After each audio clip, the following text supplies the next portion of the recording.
Hello! First of all, happy Inktober. I, as you may or may not know, am an avid ink fan. I love me some black ink, and I've been inking for a while, so this Inktober I thought that I would try something that I've never tried before, and that is the Japanese and Chinese art of, pardon me if I butcher this pronunciation, but Sumi-e.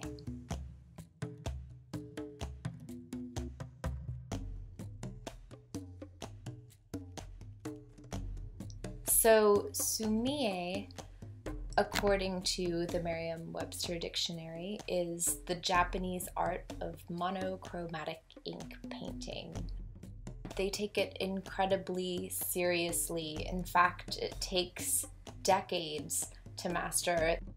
And I have to caveat this by saying I'm basically not doing anything right. There is this incredibly precise way that they hold the brush for each stroke, and they never go back as I'm doing with strokes. It's all about like the precision, beauty, and concentration inherent in every stroke. So you can get the most beautiful, say, painting out of like 15 precise strokes, which is why it takes years and years of practice to master.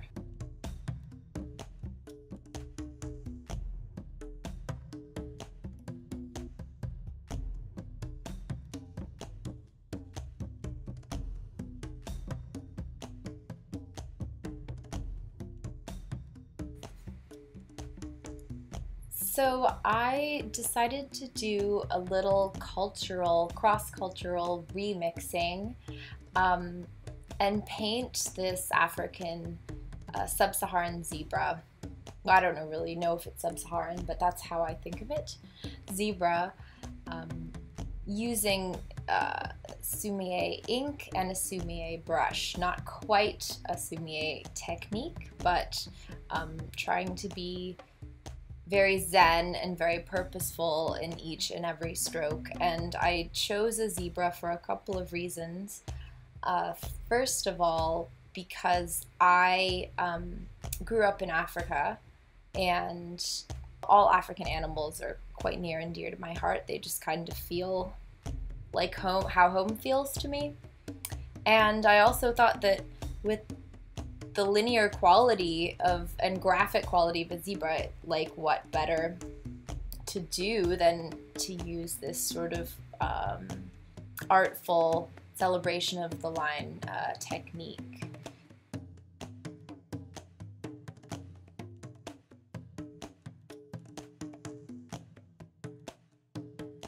One thing that I wanted to do with this video is keep it in as real time as possible. So a couple of bits I sped up a tiny bit, but for the most part it's actually in real time. This particular piece took me 15 minutes. However, one of the fundamentals behind Sumi-e that really appeals to me is capturing the essence of the piece and the life of the piece, the life force, over precision. So I painted this guy or girl 4 times before I felt that I actually had something that was still alive on the page, if that makes sense. So it wasn't quite as easy as it looks, I guess, is what I'm trying to admit to you.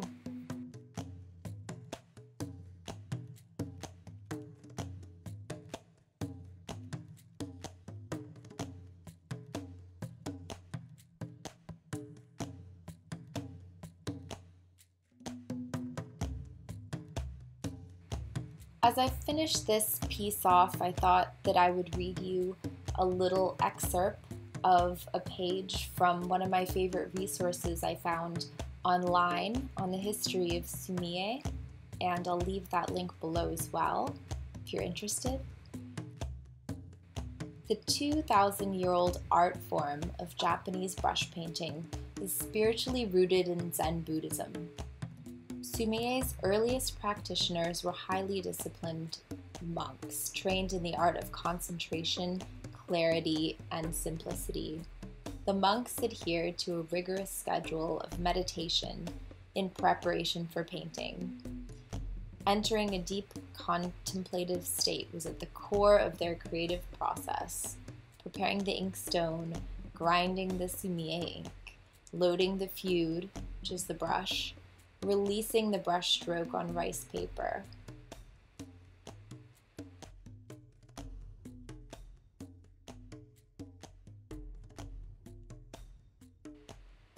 And the last, but I think very important step is not just closing the moleskin and forgetting about the piece, but when you've done something that you're proud of, just putting it somewhere where you'll see it and where you can extend its life and continue to enjoy it. So here it is up on my bookshelf.